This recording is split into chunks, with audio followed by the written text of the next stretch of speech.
Bonjour à tous, bienvenue sur 01net TV, bienvenue dans ce nouveau numéro de Village Startup. Vous le savez maintenant, tous les mois on se retrouve pour découvrir les startups innovantes du moment ici au Village by CA. Jérôme, bonjour. Bonjour François, salut à tous. Aujourd'hui on va parler d'un emballage connecté, écologique pour le e-commerce. Vous allez voir, c'est super innovant, super intelligent.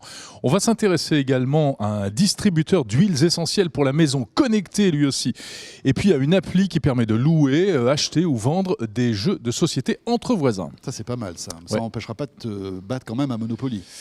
C'est pas sûr. Et puis on retrouvera Fabrice Marcella, le maire du Village by CA, et avec lui on s'intéressera au CES 2020 qui arrive, Jérôme, c'est dans quelques semaines maintenant. Quelles vont être les tendances de ce CES? On verra ça avec lui. Bienvenue donc dans ce Village Startup.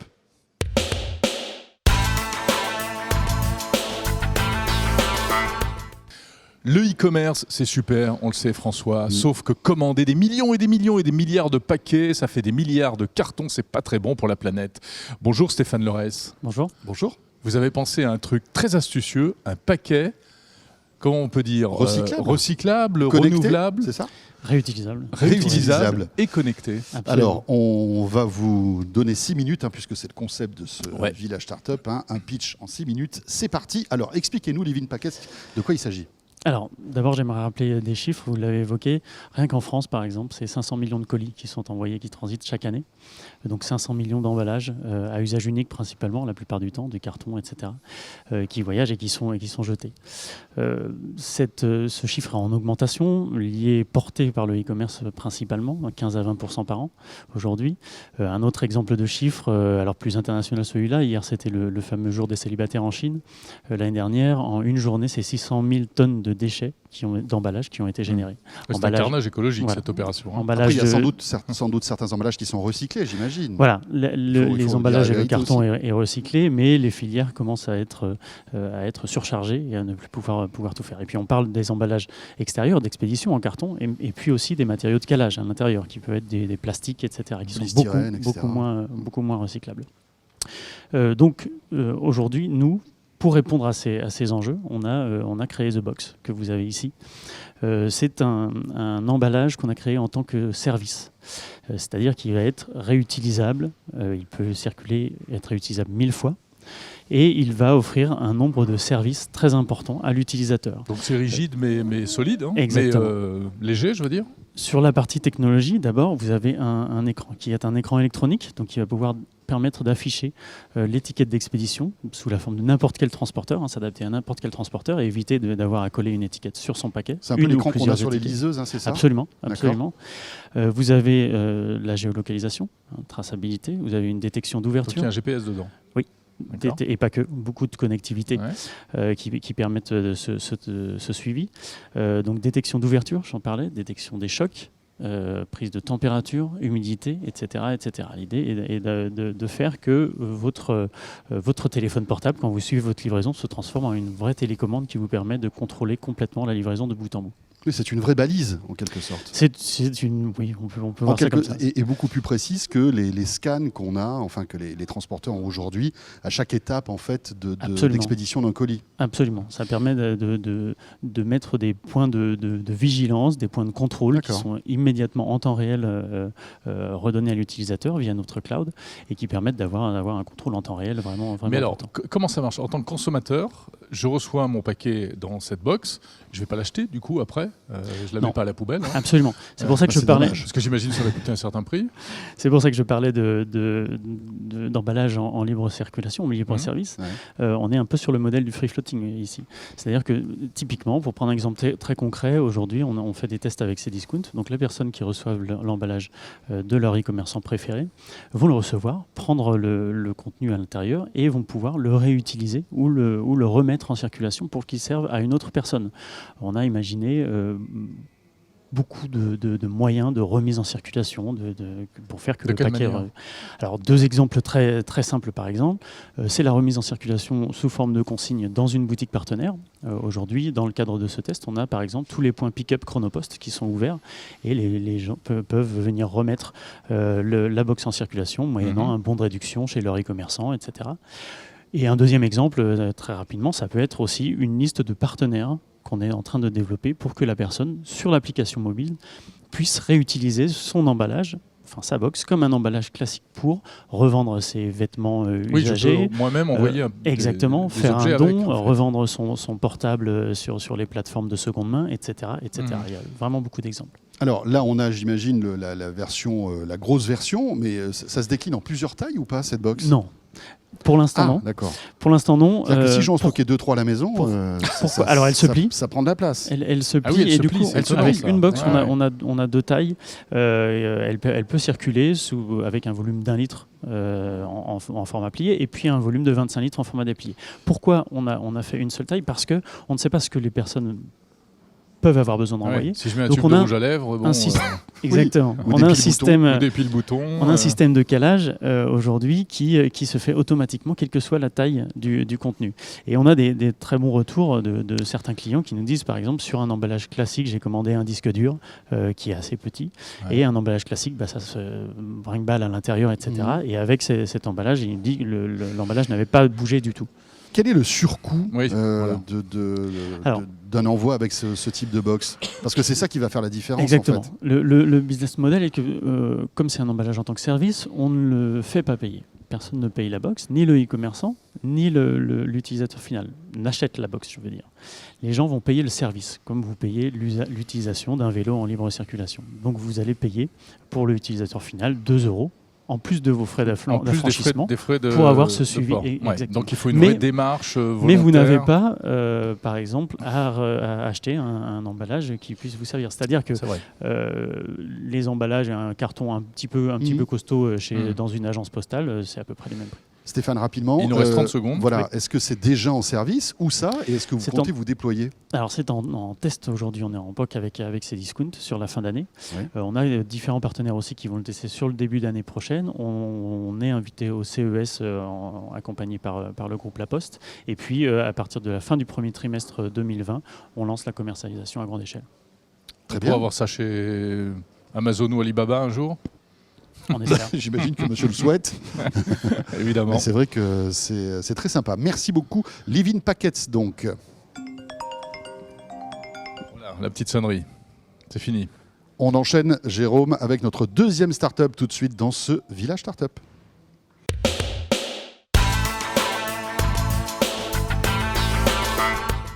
Deuxième start-up dans ce village, Jérôme, et là on va parler de bien-être. C'est important grâce aux huiles essentielles. Oui, avec notre invitée Brigitte Tito. Bonjour. Bonjour. Bonjour. De la start-up Family Self-Care. Et vous avez apporté ce produit que vous allez prochainement commercialiser, qui est un distributeur, un diffuseur intelligent d'huiles essentielles. Rappelez-nous d'abord, alors attendez, je lance le compteur. Vous avez 6 minutes. En 2 mots, pour ceux qui ne connaissent pas, c'est quoi les huiles essentielles? À quoi ça sert?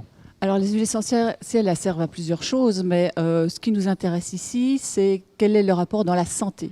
Et les huiles essentielles sont obtenues à partir de distillation de la vapeur. C'est la concentration la plus forte des plantes. Il faut savoir que dans l'industrie pharmaceutique, la pharmacopée reprend les effets bénéfiques des plantes dans la chimie synthétique. Eh bien, les huiles essentielles, ce sont les molécules au naturel des plantes obtenues par distillation. Elles sont très concentrées, ce sont des molécules actives. C'est un concentré en fait des bienfaits d'une plante. Oui, c'est ça, tout à fait, exactement. Et on peut avoir plusieurs plantes dans une huile essentielle.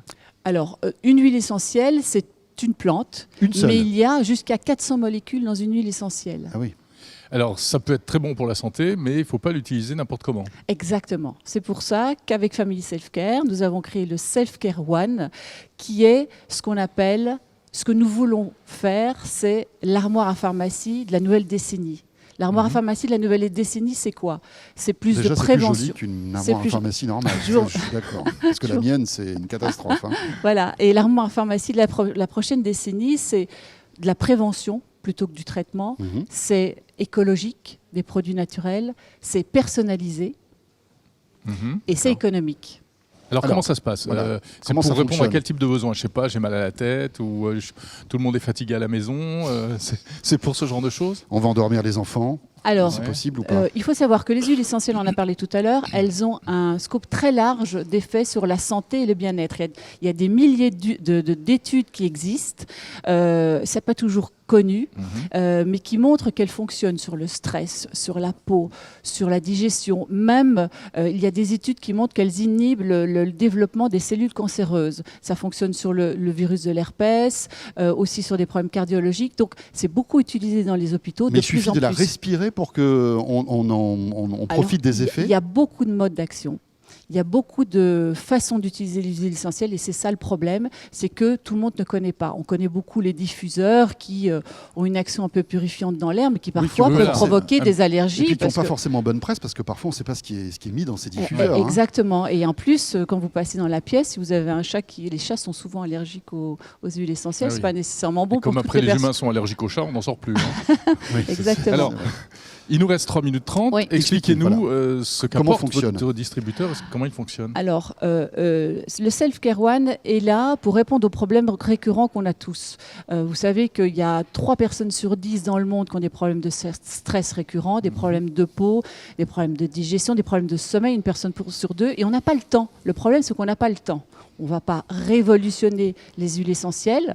Nous ne sommes pas là pour fabriquer les huiles essentielles, mais nous sommes là pour fournir un nouveau format très facile d'usage, personnalisé, pour que vous, quand vous voulez lever le matin, vous n'êtes pas en forme et vous dites j'ai pas le temps d'aller en pharmacie et j'ai pas envie de prendre un médicament, vous avez cette cartouche qui est une cartouche longue durée, recyclable. Vous voyez qu'il y a une puce qui montre que la machine reconnaît la cartouche et le contenu. Vous avez une série de fioles contenant des huiles essentielles et l'algorithme va vous permettre de dire tiens, aujourd'hui j'ai mal à la tête, voilà, j'ai ma petite dose, j'ai mon application qui va me rappeler donc comment... Donc à partir de l'application mobile, je lui dis de quoi j'ai besoin en fait. Exactement, vous lui dites voilà, c'est comme... Mais il faut autant de cartouches que d'huiles essentielles ou pas? Alors justement, c'est ça la beauté du fait que c'est écologique parce qu'on minimise les pertes. Vous avez toute une série de fioles qui sont dans la cartouche et l'algorithme va vous donner votre dose, votre personne. Oui, vous en avez 8 et au milieu, vous avez une dose plus importante d'huile végétale pour justement avoir la bonne dilution, le bon pourcentage. Et en fonction de votre profil, en fonction de votre profil, si vous avez un enfant, la dilution sera plus forte. Si vous avez des contre-indications... oui, parce que vous parlez de profil, mais vous mettez ça dans une maison, tout le monde va le respirer finalement. Exactement. Alors, c'est quelque chose que vous allez, en fonction de votre problème, on va vous dire, vous pouvez l'ingérer, vous pouvez l'appliquer sur la peau ou l'inhaler. On n'est pas dans le domaine des diffuseurs. Il y a un marché suffisamment important. Nous sommes sur un marché qui est de 216 la machine milliards. Fait le mélange et après on l'utilise d'une manière ou d'une autre. Voilà. Donc on peut soit l'ingérer, soit l'appliquer sur la peau, parce que les huiles essentielles font le tour du système sanguin. Mais on ne le respirera pas. Enfin, comme vous pouvez l'inhaler, c'est-à-dire qu'on va vous donner la dose. Mais c'est pas l'appareil qui va diffuser en fait. Non, ça n'a rien à voir avec un diffuseur. On est vraiment dans l'armoire à pharmacie. On se fabrique son médicament sur mesure. Exactement. Sauf que ce médicament, il est avec l'algorithme, il est personnalisé en fonction de tous les membres, en fonction de chaque personne dans le foyer. Alors, il nous reste 50 secondes. Où en êtes-vous du développement commercial de cette application? Combien ça pourrait coûter? Quel est votre modèle économique? Mais on l'aperçoit avec les cartouches. Voilà. Alors, on est en phase de pré-industrialisation, prêt à appuyer sur le bouton pour la production.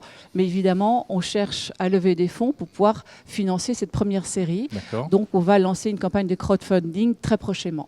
Okay. Qu'en pense la communauté médicale, parce que c'est important malgré tout, là vous touchez à quelque chose de sensible, la santé.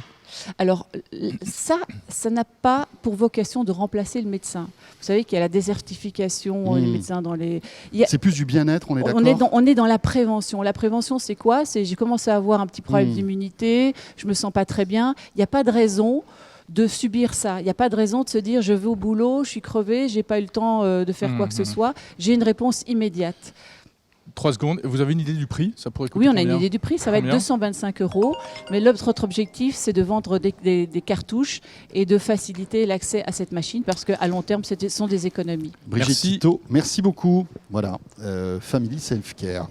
Vous restez avec nous. La suite de ce Village Startup, tout de suite avec une 3e startup.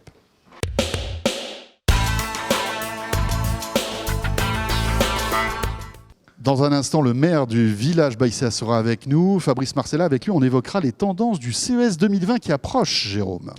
Mais avant cela, on va parler de jeux. Alors je parle vraiment de jeux de société, jeux de plateau, jeux d'apéro même. Vous êtes peut-être fan de ces jeux de cartes la plupart du temps, sauf que vous n'avez pas forcément le jeu qui vous intéresse. Et bien maintenant c'est possible avec le grenier ludique. Bonjour Marine Sanchez. Bonjour Marine. Alors, le Même principe punition. de 6 minutes. Village by CA et de Startup, vous avez 6 minutes pour nous convaincre. Alors expliquez-nous, qu'est-ce que c'est que le grenier ludique? Alors le grenier ludique, c'est une application de vente et location de jeux de société entre particuliers. Donc c'est-à-dire que ça va être pour les amateurs de jeux qui aiment les jeux, mais ça peut aussi être pour la famille, pour les amis. Vous allez pouvoir trouver des jeux à louer le temps d'une soirée, juste le temps de vacances, ou revendre les vôtres si jamais vous les utilisez plus. Alors comment ça se passe? C'est une application mobile? C'est ça, c'est une application mobile. Il va y avoir un système d'annonce où vous allez rentrer votre jeu en scannant très facilement votre code barre sur votre jeu. Et puis après, vous allez avoir des petits pictos qui vont vous expliquer si le jeu est à louer, à vendre ou les deux. Voilà. Donc, je ne peux pas le prêter? Vous pouvez, en fait, c'est les acheteurs qui fixent les prix, enfin les propriétaires. Donc vous allez pouvoir mettre par exemple 1 € symbolique si vous voulez. Okay. Mais c'est vraiment les gens qui fixent les prix. Nous, on propose des prix selon le prix neuf du jeu. On va suggérer. Et après, l'acheteur peut l'augmenter ou le diminuer comme il veut. Alors, c'est fait pour des réseaux proches, c'est entre voisins en fait. Voilà, je ne vais pas envoyer mon jeu à l'autre bout de la France. Pour le moment, on a misé sur la proximité parce que c'est aussi l'esprit du jeu de société. On va vouloir le partager, rencontrer des gens. Et le but, c'est que vous mettiez un point de rendez-vous sur votre lieu de travail. Vous allez pouvoir rencontrer la personne facilement près de chez vous. Il y a un petit côté initié, tiens, voici le jeu. Voilà, c'est ça. Et je vous en parlais tout à l'heure aussi, si jamais vous partez en vacances, vous regardez sur place directement ce qu'il y a autour du jeu. Ça évite d'encombrer la voiture. Ah oui, malin ça. Alors, il y a une tendance, le jeu de société revient. Il y a un moment où il était un petit peu en sommeil et là, il revient. C'est vraiment quelque chose plutôt de positif, en plus, parce que c'est très convivial, etc. Vous le ressentez, vous? C'est pour ça que vous avez lancé cette appli? Oui. Ce redémarrage du jeu de société? Oui, c'est pour ça qu'on a lancé cette appli. Le jeu de société se démocratise énormément. Donc, on a tous les jeux de société classiques qu'on connaît. Vous parliez du Monopoly et du Uno, par exemple. Mais on a aussi les jeux de société modernes. On va avoir des jeux de type escape game qui vont se jouer à la maison. Le problème, c'est que c'est des scénarios uniques, donc ils se jouent qu'une seule fois. Donc, nous, on s'est dit, mais pourquoi acheter des jeux à usage unique si on peut les louer à son voisin ou juste le temps d'une soirée? En effet. Voilà. Ouais, ça existe déjà, ce concept de location de jeux de société, ou vous l'avez inventé? Non, ça existait notamment dans des ludothèques, mais on n'a pas tous la chance d'avoir des ludothèques à côté de chez nous, donc on a voulu démocratiser ça un petit peu, et ça permet de tester un jeu avant de l'acheter, parce qu'il y a des jeux qui coûtent énormément cher aujourd'hui, 80 €, on n'est pas sûr qu'il va nous plaire, donc on peut le louer à son voisin avant. Pour l'essayer. Oui, vous dématérialisez la ludothèque en fait. C'est ça. Expliquez-nous comment ça marche. D'amener le jeu de société à le plus de monde possible. Il y a une appli qu'on télécharge. C'est ça, elle est gratuite sur iOS ou Android. Voilà, sur les deux. Voilà. Et donc là, qu'est-ce qui se passe? Il faut que je m'inscrive forcément. Voilà, il faut créer un compte. Si vous avez des jeux à vous allez les scanner pour les ajouter. On a une base de données, donc en fait, votre annonce, elle va être pré-remplie. Vous allez juste spécifier l'état du jeu et s'il manque une pièce, vous le mettez dans la description. Moi, j'ai un vieux risque avec la boîte éventrée. Là, je ne sais pas s'il y a tous les pions. Par exemple, vous pouvez le proposer. Ça peut le faire ou pas? Tu joues à Risque, toi? J'ai joué à Risque. Ah là là. Et vous connaissez Mademoiselle Risque? Oui, ou pas? mais j'ai jamais joué, mais je connais. C'est un voilà, classique. C'est un jeu préhistorique, Risque. Et si jamais, au contraire, vous cherchez des jeux, vous allez pouvoir regarder les annonces près de chez vous, soit par petit encart, soit il y a un mode carte. Vous allez regarder les joueurs près de chez vous. D'accord. Alors, vous avez combien d'abonnés aujourd'hui? Quel est Alors, aujourd'hui, l'application, elle a 3 mois et on a déjà 8000 comptes créés. Donc, c'est 8000 personnes qui se sont inscrites et qui ont déposé plus de 15 000 annonces, il me semble. D'accord. Donc, là, on est dans une phase de dépôt de jeux et les transactions commencent petit à petit à démarrer. Et on a des bons retours sur des rencontres, des gens qui expliquent les règles dans la rue aux gens parce qu'ils sympathisent. Ah, vous recréez du lien. Voilà, donc c'est assez sympa, les expériences de joueurs. C'est bien beau de pouvoir louer des jeux, mais est-ce qu'on ne peut pas imaginer aussi trouver des partenaires de jeux grâce à votre appli? Il y a une messagerie interne, donc vous pouvez tout à fait contacter des gens à côté de chez vous pour discuter, pour vous rencontrer pour une soirée jeu. Alors ça, c'est intéressant, c'est l'aspect jeu. Moi, j'aimerais savoir l'aspect un peu plus start-up et tech.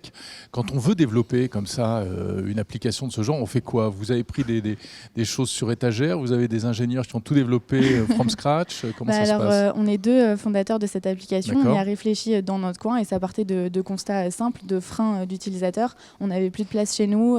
On voulait pas payer un jeu super cher. On voulait le tester avant. Où on ne savait pas vraiment à quoi jouer, donc on avait besoin d'un peu d'inspiration.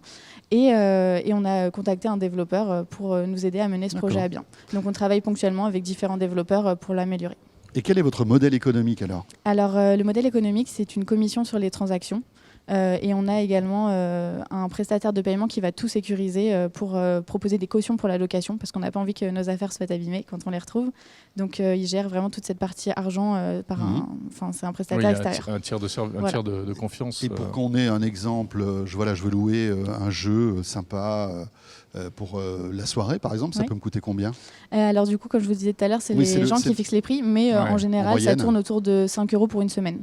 Donc comme ça, vous l'avez pour la semaine, pour faire plusieurs soirées. Et il faut que j'aille le chercher, personne ne me le livre, ce jeu-là?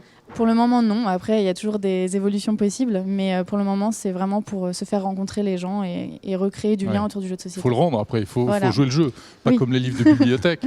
C'est ça. Et votre communauté est un peu partout en France ou que sur Paris, par exemple, pour commencer? Non, pour le coup, on a été assez surpris. Évidemment, c'est dans des grandes villes ou moyennes villes, donc on va avoir Nantes, Lyon, Toulouse ou Paris, évidemment. Mais c'est vrai que ça se crée autour de petites communautés. Ça peut être dans des petits villages aussi, il y a plusieurs personnes qui se retrouvent à aimer les jeux de société. Voilà, laissez tomber Internet. Internet, c'est bien, mais au bout d'un moment... Ça rend bête. Ça rend fou. Voilà. Ou alors, vous pouvez vous en servir pour essayer de trouver un jeu de société et se déconnecter pendant une soirée. C'est vrai que c'est un peu la mode aussi, le fait de se déconnecter, de se reconnecter en fait avec des gens, finalement, discuter avec eux. Merci beaucoup. Merci. Et le grenier ludique, donc, petite sonnerie Marie réglementaire. Sanchez. Le titre de votre entreprise est très bien trouvé, je trouve. Merci. On continue, François? Oui. C'est le maire du village maintenant qui arrive. Donc attention, tu mets bien ta veste. Il arrive. C'est Fabrice. Il regarde derrière Marcella. lui si on parle de quelqu'un d'autre. Voilà. Fabrice Marcella nous rejoint tout de suite.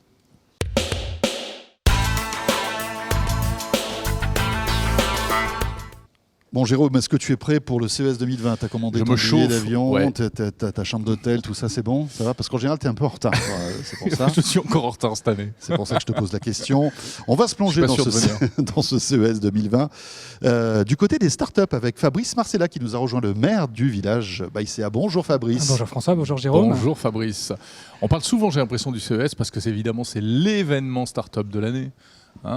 Mais là, c'est vrai que ça se rapproche. Alors, le thème de votre chronique aujourd'hui, c'est donc la meilleure manière de se préparer au CES de Las Vegas. Et oui, en fait, ça peut paraître un petit peu tôt dans l'année. On est au mois de novembre. Le CES, c'est du 7 début janvier. Au 10 janvier. Et bien non, en fait, on est quasiment en retard. Je ne sais pas si vous avez déjà pris vos billets d'avion tous les deux. Bon, alors moi, c'est bon, je suis à jour, mais j'en connais un, c'est en cours. Voilà, donc moi, je vais avoir quelques petits conseils pour ceux qui sont un petit peu en retard. Pour pouvoir se tenir prêt au CES. Donc CES qui date de 1967. C'est la 53e édition. Ça parle de quoi? Ça parle d'électronique grand public, mais ça parle aussi depuis quelques années d'innovation portée par des startups et notamment beaucoup de startups françaises. 2019, 360 startups françaises sur les 1260 startups, j'ai révisé mes chiffres, qui étaient présentes sur ce qu'on appelle l'Eureka Park. Donc il y a 2 grands lieux à visiter quand on va au CES. Français d'ailleurs à l'Eureka Park. Ah ben ça tombe bien, je suis pas très bon en anglais, mais il n'y a que des Français à l'Eureka Park. Incroyable. Et il y a deux grands espaces de démonstration. Il y a ce qu'on appelle le Las Vegas Convention Center, c'est plus l'électronique grand public, et c'est là où l'année dernière LG présentait son écran plat enroulable. Et puis il y a l'autre pan, l'Eureka Park, dans un hôtel qui s'appelle le Venetian, où on a toute l'innovation portée par des startups. On y sera d'ailleurs, bien sûr. C'est là où vous serez. On y sera. Et sachez qu'il ne suffit pas en fait au CES de Las Vegas d'avoir envie d'y aller en tant que start-up pour exposer. Encore faut-il que l'organisateur vous y accepte.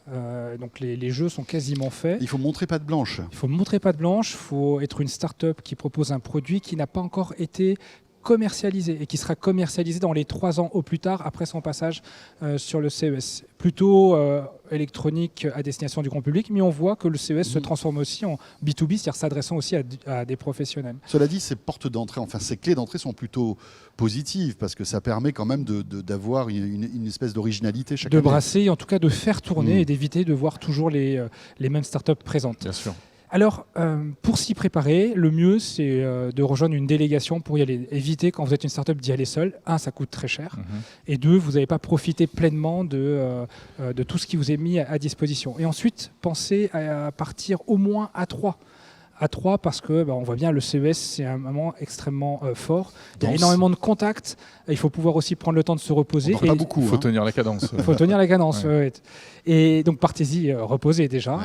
Et certaines startups en profitent aussi pour faire appel à des étudiants des universités américaines pour présenter en anglais, dans un anglais parfait, le concept et attirer justement des prospects ou des investisseurs sur son stand. Ça, c'est un conseil que vous pouvez donner C'est un aux startups conseil, françaises. ça coûte pas très cher Si on et n'est pas totalement c'est ultra bilingue. efficace. D'accord. Mais en plus, les Américains sont très très bons, c'est des très bons acteurs en Ouais. tout cas pour Ouais, pouvoir présenter ils votre apprennent produit. à pitcher à 6 ans. Voilà, donc, c'est vrai.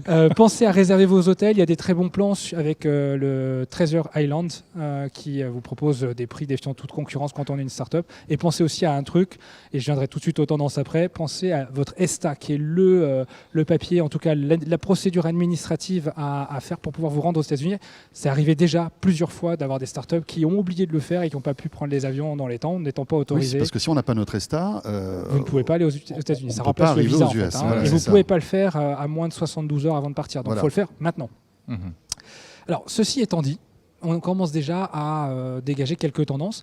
Sachez que chaque année, on a Edgar Shapiro qui vient. C'est bien Edgar. c'est Gary. C'est Gary. Vous Ouais, savez bien, Edgar, c'est son Gary. frère, Voilà. qui est moins connu, mais qui est bien aussi. Hein. Non, mais c'est bien. On voit que vous êtes des fins connaisseurs. C'était Gary. le petit piège de ma chronique. Mais Gary est un ami. Et Gary, Voilà. on va Donc voir régulièrement, Gary, qui est le président du CES. Voilà, qui est le président du CES, qui chaque année vient en France Bien sûr. pour présenter Oui. les grandes tendances. Mhm. Et cette année, au mois d'octobre, encore une fois, il était présent. Et il parle d'un grand nombre de startups qui innovent aujourd'hui dans le monde du tourisme et du voyage. Le voyage toujours plus sûr, un voyage toujours plus intelligent. Notamment, on aura des démonstrations aussi qui seront faites, comment dans les aéroports aujourd'hui, grâce aux nouvelles technos, on fait de moins en moins de temps d'attente, comment on utilise la reconnaissance faciale aussi pour passer plus facilement les portiques. Ouais. D'ailleurs, ce sera utilisé aussi par le CES, la reconnaissance faciale, pour récupérer ces badges. Mhm. Cette année, encore plus que les autres années, la photo est importante sur le badge que vous... Ah, c'est bien. et donc voilà, vous pourrez... Nous, on a testé ça l'année dernière au Mobile World Congress. Oui. Ça marchait Et très alors, bien. ça marchait bien. Ah J'avais ouais, pas eu ouais, l'occasion. ouais. On Ça va très vite. C'est top. Donc ça pose néanmoins aussi la question de la protection de nos données personnelles. Bien Donc, sûr. c'est aussi un thème qui sera développé cette année, c'est comment on protège davantage les données qui nous concernent. Bah, on les donne à Facebook. Hein. On les donne à... Oui, ou Google, tu choisis. Voilà. beaucoup aussi d'innovations autour de la mobilité. Ça, c'est récurrent chaque année. Mais là, on verra des taxis volants, on verra aussi des Uber autonomes. Toujours plus d'innovations sur ces sujets-là. Sur la Smart City aussi. Smart City, c'est toutes les startups ou toutes les boîtes qui innovent autour de la ville intelligente. Ouais, c'est ça. Et donc, il y aura une startup, je ne sais pas si c'est une startup d'ailleurs, Valeran, qui va présenter comment, au travers des objets connectés, il va transformer les routes en infrastructure finalement, qui propose de la donnée aux voitures intelligentes qui se multiplient chaque jour un peu plus. Sur la santé aussi, énormément de choses sur la santé, pas uniquement sur les objets connectés, même si, encore une fois, cette année, ça fera le carton plein, mais c'est aussi autour du médicament, autour de l'anticipation aussi des maladies que vous pourriez avoir, Mhm. avec notamment un Alexa ou des Apple qui peuvent vous proposer, au son de en tout cas la reconnaissance de votre voix, si vous avez un petit peu tout, de vous proposer un médicament plutôt qu'un autre pour pouvoir soigner tout ça. Et bien sûr, on aura de l'IA partout et toutes les startups représenteront bien des innovations sur ces sujets-là. L'environnement, Fabrice. non, on n'en parle pas beaucoup. Si, l'environnement aussi, on aura beaucoup de startups sur ces sujets-là. Et combien de startups partiront avec le village cette année? Alors cette année, 15 startups partent avec nous. On sera positionné juste à côté des stands de la French Tech, sur la partie Horeca Park, dédiée finalement à toute la dynamique française présente comme chaque année au CES de Las Vegas. D'ailleurs, il me reste une place. Une place. Ah oui. Donc si vous êtes une startup et vous avez envie de partir au CES avec la plus belle des délégations, vous pouvez nous laisser un commentaire sur... c'est quoi, ce sera sur YouTube, je pense. Oui, c'est sur Je les YouTube, bien sûr. recontacte à chaque Oui, fois. voilà. Après, il faut être Super. éligible, hein, bien Oui, évidemment. oui, mais voilà. bien sûr, Après, il y a- bien sûr. Ça vaut le coup de tenter Ça vaut le sa coup de chance. tenter, tout à Voilà. fait. Merci beaucoup, Fabrice. Merci à vous deux. Bon CES, et puis on se croisera là-bas, bien sûr, Ouais. pour découvrir tout ça. Ce village startup est terminé. On sera là, bien sûr, le mois prochain, Jérôme. On sera là le mois prochain. N'hésitez pas à retrouver tous les précédents numéros du Village Startup avec des tas de portraits et d'interviews d'entrepreneurs français toujours plus innovants. Et oui, c'est vrai que Village Startup, c'est un petit peu le meilleur de la French Tech, hein, finalement, tous les mois. Exactement. On se retrouve le mois prochain. À très vite. Salut à tous.